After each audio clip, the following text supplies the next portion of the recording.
बहुत पुरानी बात है। स्नो वाइट जंगल में बहुत सारे छोटे से बोने और एक प्यारी सी लड़की नानो रहती थी।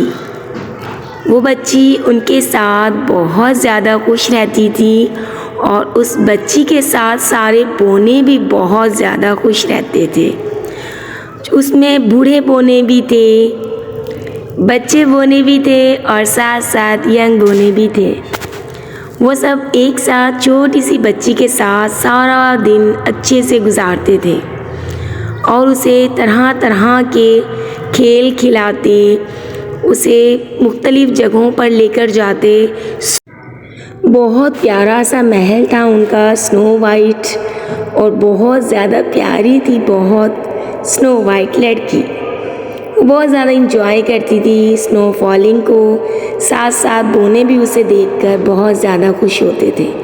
कहीं ना कहीं बड़े बोनों को ये परेशानी खा जाती थी कि कहीं ऐसा ना हो कि स्नो वाइट के पेरेंट्स उसे लेने आ जाएं। स्नो वाइट कभी कभी उदास भी रहा करती थी।